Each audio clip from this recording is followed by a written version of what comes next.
he is still not the favorite. That would be Dan Campbell, the very obvious front really runner. fired up. Who doesn't he get fired up? Honestly, no disrespect to him.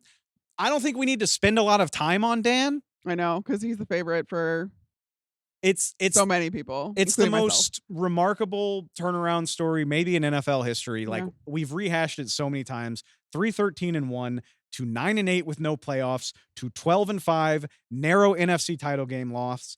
You know how hard it is to improve on 12-5 and a loss in the NFC title game? And obviously we don't know now if the Lions will improve on their playoff performance, but they're doing their damnedest.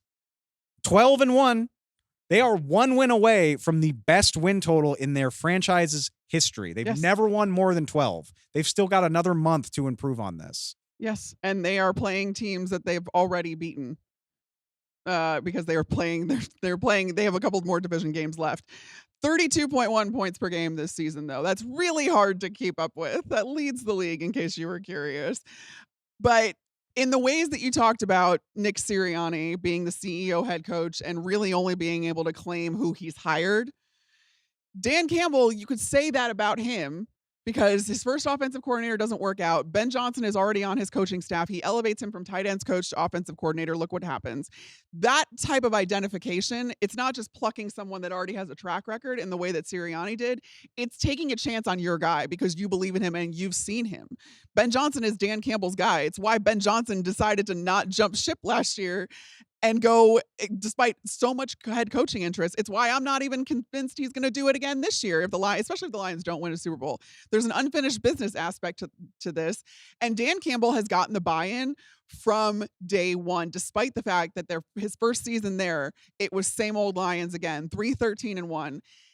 And then the next year, you improve, you get to a winning record, but it's not, you don't get to the playoffs. But what you do that I think really sold everyone on the Detroit Lions ahead of last season, you knocked the Green Bay Packers out of the playoffs purely out of spite.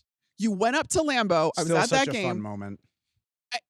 I asked some of their coaches like what Dan said in the locker room before that game, and I can't exactly say it on here, even though we're cursing.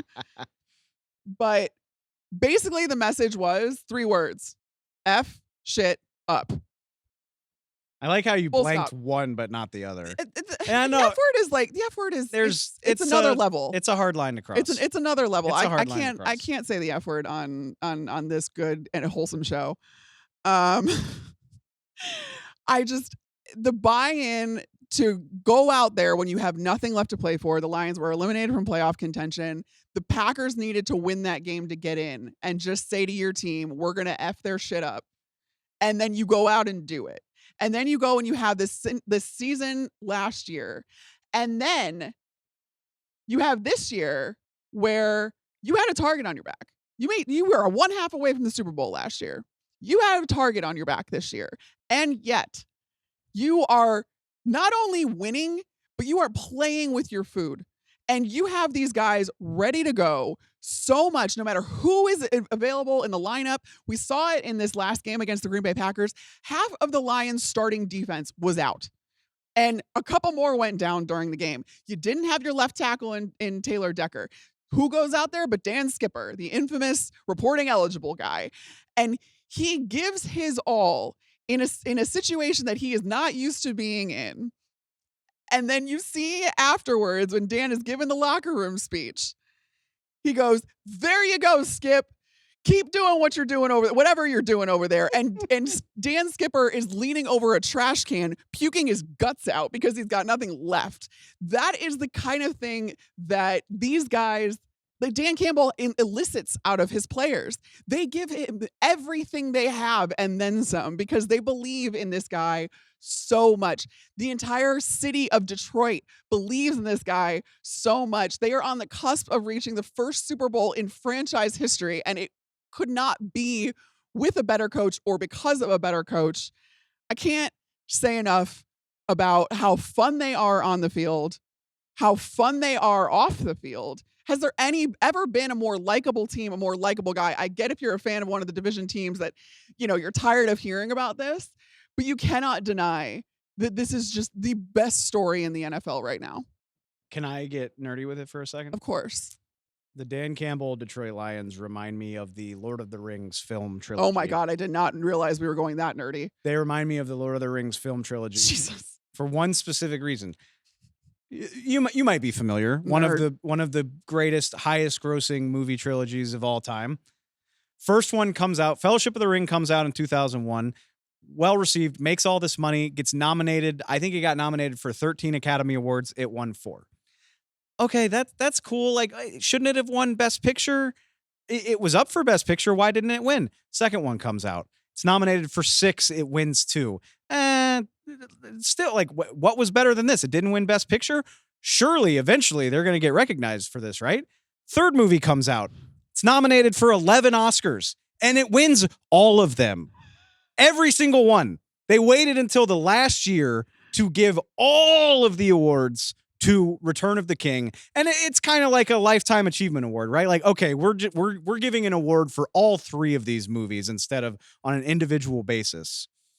I think the Lions are going to win damn near everything there is to win if they can keep this going for a few more weeks, I think. And that's why, with everything we just said, Dan Campbell's 2 wins away from locking this thing up, because if the Lions get the number 1 seed and the road to the Super Bowl goes through Detroit, Michigan, who would have ever dreamed that that was a reality at any point in the Super Bowl era? And this entire rebuild, this entire era, starting with that kneecap press conference and wrapping up in January of 2025, he's going to win Coach of the Year. They're going to have the number 1 seed in the playoff.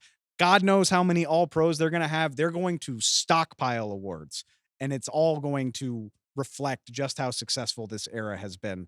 Thank you. I am also very proud of myself for linking the Lions and the Lord of the Rings. I'm done. I've got my own little quip for you. It's no longer Detroit versus everybody. It's Detroit with everybody, because everybody is behind this Lions team, and it's because of Dan Campbell. It's truly impressive. And even with this very robust group of coaches that we just walked through, I think it's Dan Campbell's to lose, as long as they don't completely fall off here over the last month. I know for a fact Dan Campbell doesn't care about that at all. The Lions have much loftier ambitions than a Coach of the Year award, but it would be a very fitting award to give to Dan for what they've done there. But the point of this was to illustrate just how deserving so many guys are of winning Coach of the Year. And I think we did it. Yeah. I think it was a 50-something minute segment about just how many good coaching jobs there have been in the NFL this year. I can't wait to see. There's still a month of games to play. I cannot wait to see who finishes strongly, who fades, because somebody will. It'll be fun to watch, but just wanted to illustrate just how much good coaching has been happening in the NFL this year. Carmen, I appreciate the assist. Of course.